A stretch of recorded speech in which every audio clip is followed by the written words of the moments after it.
네, 안녕하세요. 도레입니다. 2022년의 마무리를 아주 화려하게 장식할 그 그래픽 카드가 바로 왔습니다. 네, 바로 여러분들도 굉장히 잘 알고 있는 라데온 RX 7900 XTX인데요. 이 제품 같은 경우는 사파이어 제품이고 EM텍으로부터 이렇게 대여를 받았습니다. 감사합니다. 사파이어 라데온 RX 7900 XTX 모델 같이 언박싱 해보러 출발하시죠. Let's get it!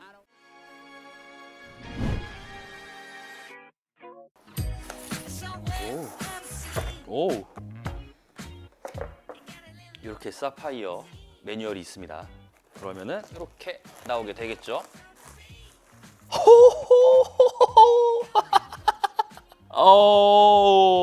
이쁘네. 그래픽 카드 네, 잘 뽑았습니다. 그리고 굉장히 단단함도 느껴지고 마감도 굉장히 좋습니다. 이 깔끔한 맛이 굉장합니다. 예. 이거 좋다 이거. 이렇게 전면에는 펜 3개. 이거 아마 제 영상에서 보셨을 텐데 뭐 그거랑 똑같습니다. 예, 부들부들하고요. 쪽에 이제 LED가 들어가겠죠. 전체적으로 무광이고 포인트가 될 만한 부분만 이렇게 유광을 썼거든요. 이런 것도 굉장히 멋지다고 생각을 합니다. 그리고 아까 말한 것처럼 이 일체감의 느낌이 굉장히 좋네요. 예. 그리고 백플레이트를 보면은 역시 금속으로 되어 있고 무광이죠. 그리고 빨간 색깔 포인트가 들어가 있습니다. 측면도 포인트로 이렇게 빨간 색깔 라인이 들어가게 되고 7900 XTX임에도 이렇게 8핀이 2개가 들어가게 됩니다. 케이스를 업그레이드 한다던가 아니면은 파워 서플라이를 업그레이드 해준다던가 새로 산다던가 고를 필요는 없어 보입니다. 그러한 문제는 이미 AMD에서도 얘기를 하기도 했고요. DP가 2개, 타입C가 하나, 그리고 HDMI 이렇게 했을 텐데 이게 아마 다 버전업이 된 것들일 거예요. 네, 이렇게 외관에 대해서 간략하게 살펴보았습니다. 이제는 본격적으로 성능을 확인해 봐야겠죠. 라이젠 9 7950X 시스템에서 테스트를 해봤고요. 공정한 비교를 위해 SAM은 당연히 비활성화했습니다. GeForce RTX 4080 i7도 이 시스템에서 돌려봤거든요. 동일한 환경이었다는 점을 알아두시면 좋겠고요. 총 12종의 게임으로 성능을 확인해봤고요. 풀 HD 그리고 4K 해상도로 테스트를 해봤는데요. 풀 HD부터 설명할게요. 파크라이는 4080 쪽 병복 현상이 심하기도 하고 AMD 시스템에서 성능이 더 잘 나오는 게임인데요. 이런 여러가지 이유로 인해서 RTX 4080보다는 RX 7900 XTX 쪽이 더 높은 프레임을 보여주고 있고요. 이런 성능은 4K에서도 비슷하게 측정이 됩니다. 쉐어툼 역시 4080에서 병목 현상이 더 생기다 보니 7900 STX 쪽의 성능이 조금 더 높게 측정이 됩니다. 물론 FHD 해상도라는 걸 감안해야 하지만 모든 게임들을 한 3번에서 4번 정도 돌렸을 때 비슷하게 성능이 측정되었기 때문에 풀 HD 쉐어툼은 7900 STX가 조금 더 유리하다고 볼 수가 있고요. 위쳐3는 확실히 지포스 쪽에서 높은 성능이 측정이 됩니다. 여러 번 테스트를 해봐도 결과는 똑같았는데요. 제법 차이가 많이 나죠. 라데온이 조금만 더 성능이 높았으면 했던 게 위쳐3를 테스트하면서였습니다. 뭐 아쉽다는 얘기인 거죠. 배그 역시도 정말 테스트를 많이 해봤는데 병목이 생겼음에도 지포스 RTX 4080이 조금 더 높았습니다. 그래도 라데온이 하위 1%는 이겼더라고요. 그간 라데온의 문제점이라고 한다면 스터터링, 미세한 끊김이었을 건데요. 평균 프레임이 이긴 건 아니지만 풀 HD 환경에서 배그를 한다면 적어도 스터터링에 대해서는 걱정할 필요가 없다, 이렇게 정리를 할 수가 있겠습니다. 포르자 호라이즌 5도 라데온이 불리한 게임이었습니다. 다른 벤치에서는 이기거나 비슷한 경우도 많다던데 저는 별의별 짓을 다 해봐도 라데온 성능이 제대로 안 나오더라고요. 뭐 데이터를 조작할 수는 없으니까 지금처럼 있는 그대로를 보여드리고 있는데요. 출시 전 테스트의 문제점일 수도 있지만 저의 테스트에서는 적어도 지포스가 유리한 모습입니다. 콜오를 하면서는 좀 놀랐습니다. 이 정도로 차이가 날 줄도 몰랐고 당연히 지포스가 유리할 거라고 생각을 했지만 반대였습니다. 라데온이 훨씬 유리하죠. 이런 현상은 4K에서도 비슷하기 때문에 콜 오브 듀티 모던 워페어 2는 7900 XTX를 활용하면 높은 프레임을 이끌어낼 수 있을 거라고 생각합니다. 이제 정말 많이 테스트했던 게임인데 결론은 보시는 영상 그대로입니다. 4080이 더 높게 측정이 됩니다. 패키지 게임이니 의미 없다는 분들도 계시지만 그래도 높은 성능이 측정되는 게 당연히 좋겠죠. 오버워치 2 역시 4080의 승리였습니다. 대략 40에서 50프레임 정도 차이가 나거든요. 물론 350프레임이 넘어가면 360Hz 모니터를 활용해도 되는 성능이긴 합니다만 그래도 400프레임은 얘기가 달라지죠. 풀 HD에서는 뭐 요정도 차이가 나고요. 디아블로2 역시도 4080 쪽이 더 높은 성능을 보여주었습니다. 디아2 같은 경우는 다른 데서도 아니야 이거는 라데온이 안돼 뭐 요렇게 말했을 정도니까 다른 분들의 벤치에서도 확인할 수 있는 결과라고 보여지고요. 국내에서 디아2 하시는 분들 꽤나 많을 텐데 좀 아쉬운 부분이죠. 어쌔신 크리드 바랄라 역시 4080이 더 높은 성능을 보여줍니다. 차이가 많이 난다고 보기는 쉽지 않겠지만 그럼에도 7900XTX가 힘을 더 냈으면 좋았을 텐데 역시 아쉬운 부분이죠. 그래픽이 매우 좋은 게임 중 하나인 와치독스 리전 7900XTX가 의외로 선방해주고 있는 모습인데요. 출시가 된 지 2년이 지난 게임인데 풀 HD 환경에서는 지포스와 궁합이 그리 좋아 보이지는 않네요. 여러 번 테스트를 해봤지만 결과는 7900XTX 쪽의 승리였습니다.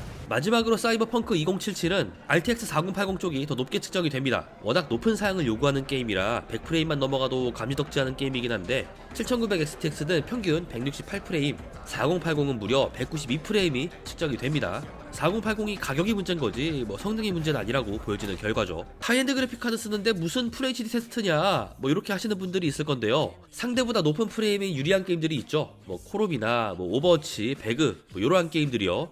그리고 지금도 당연히 활용이 되고 있는 해상도잖아요. 그렇기 때문에 쓸모없는 성능 테스트가 아닙니다. 그리고 덤으로 병목 현상도 확인할 수가 있고요. 자, 그렇다면 이번에는 4K 환경에서 똑같이 12종의 게임을 알아보도록 하겠습니다. 풀 HD와 같은 결과입니다. 그래픽카드가 제대로 일을 할 수 있는 환경에서도 파크라이 6는 7900XTX의 성능이 더 높게 측정이 되었고요. 하위 프레임도 떨어지는 모습 없이 괜찮은 성능이 측정이 되었다고 볼 수가 있습니다. 히어틈은 4K로 넘어오면서 RTX 4080의 성능이 더 높게 측정이 된 게임입니다.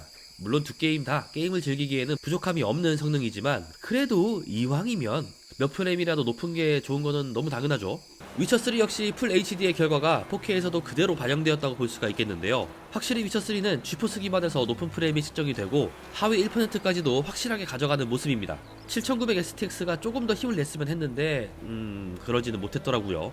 4K 해상도에서 배그를 테스트하면 4080이 더 높은 성능을 보여줍니다. 풀 HD 환경과는 조금 다른 분위기죠. 배그는 대한민국에서 정말 많이 플레이하는 게임이니만큼 현재 결과에 대한 아쉬움이 더 크게 다가오더라고요. 포르자 역시 지포스 쪽에서 더 높은 성능이 측정이 되었습니다. 이 정도로 차이가 나는 게 맞나 싶기도 한데요. 여러가지 이유가 있을 수가 있겠죠. 드라이버 문제도 거론할 수가 있겠고요. 그럼에도 출시 극초반에는 이 정도의 성능 차이가 난다고 봐주시면 좋겠습니다. 그리고 풀 HD와 마찬가지로 7900XTX가 높은 성능을 나타내는 게임 중 하나인 모던 워페어 2입니다. 7900쪽 전력 체크를 안 해놔서 화면에서는 표시가 안 되는데 다른 게임과 비슷하게 350W 살짝 못 미칩니다. 지포스 대비 전력을 조금 더 먹지만 그만큼 프레임에 반영이 되는 게임이라고 할 수가 있고요. 풀 HD와 마찬가지로 4K 해상도에서도 지포스가 더 높은 성능을 보여줍니다. 많이 따라왔다고 볼 수도 있는 모습이지만 그래도 아쉬움이 느껴지는 거는 어쩔 수가 없겠더라고요. 오버워치는 4K 해상도로 넘어오면서 오히려 7900XTX가 분발한 게임 중 하나인데요. 처음에는 잘못된 건 줄 알고 다시 옵션도 바꿔보고 그렇게 했는데요. 성능이 상당히 많이 올라왔더라고요. 4K 해상도로 오버워치를 하시는 분들이라면 조금 놀라지 않았을까 생각해봅니다. 디아2는 답 없습니다. 확실히 지포스가 더 잘 나오더라고요. 라데온 그래픽카드 드라이버가 개선이 된다고 해도 디아2에서는 4080을 이기기는 쉽지 않을 거라고 보여집니다. 프레임만 봐도 지포스가 워낙 탄탄하잖아요. 4K로 넘어오면서 역시 평균 프레임이 올라간 게임입니다. 근소한 차이긴 한데 전체적인 성능은 조금 유리하지만 프레임의 출렁임이 조금 있더라고요. 덕분에 하위 1%에서는 조금 떨어진 모습이죠.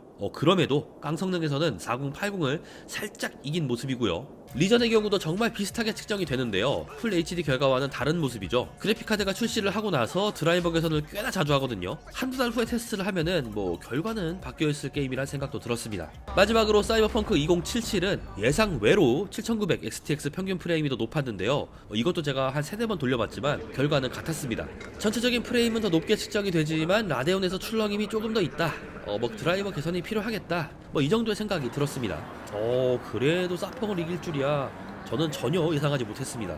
온도는 두 그래픽카드 모두 정말 착합니다만 라데온 RX 7900 XTX 쪽이 2도가량 조금 더 높게 측정이 됩니다. 경쟁사와 비교하면 당연히 높은 온도는 아쉬움이지만 그간 라데온의 온도를 떠올린다면 정말 많이 발전했다고 볼 수가 있는데요. 이 정도의 온도 차이는 개인적으로는 큰 아쉬움으로 다가오진 않았습니다. 반대로 저는 소비 전력이 많이 아쉬웠는데요.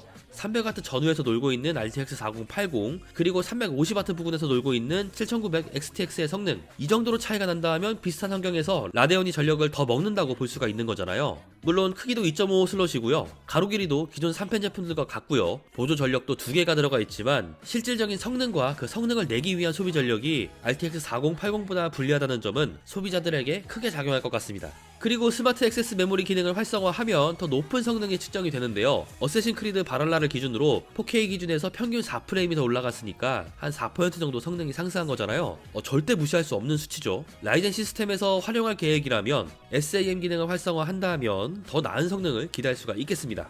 그리고 라데온 고질병 중 하나가 코어 부근에서 무언가가 갈리는 소리가 들린다는 건데요. 이번 RX 7900 XTX에서도 동일한 소리가 나더라고요.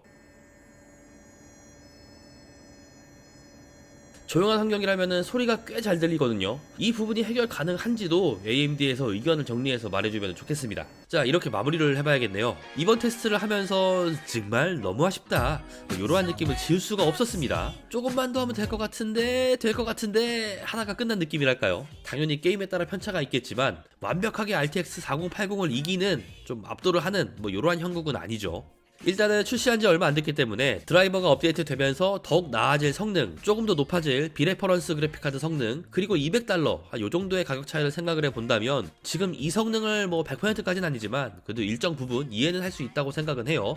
하지만 가장 중요한 $200의 차이가 국내 가격에서는 반영이 전혀 안 되어 있는데요. $999 제품인데 160만원을 넘겼다는 거는 선을 시계 넘은 느낌이죠. 코인 가격 높았을 때는 채굴업자들이 무지성으로 사가니까 높게 받고, 환율이 올랐을 때는 계산기 두들기면서 올랐다고 높게 받고, 환율이 꽤나 낮아진 지금은 신제품 버프가 걸린 건지 왜 가격 차이가 나는지는 모르겠으나 현재 160만원부터 출발하는 가격은 찐 암당파가 아니라면은 구매하기는 쉽지 않을 거라고 생각을 합니다. 성능이 이러니 저러니 해도 일단 가장 중요한 건 가격 책정인데, 아무리 봐도 160만원은 말이 안 되잖아요. 그죠? 일단 이 그래픽카드는 당장 반납을 해야 하기 때문에 추후에 다시 7900 XTX 그래픽카드를 구하고 드라이버도 안정화가 되었다고 판단이 들면은 한 번 더 테스트하는 기회를 마련해 보겠습니다. 그리고 EMTEC 7900 XTX의 무상 AS 기간은 3년입니다.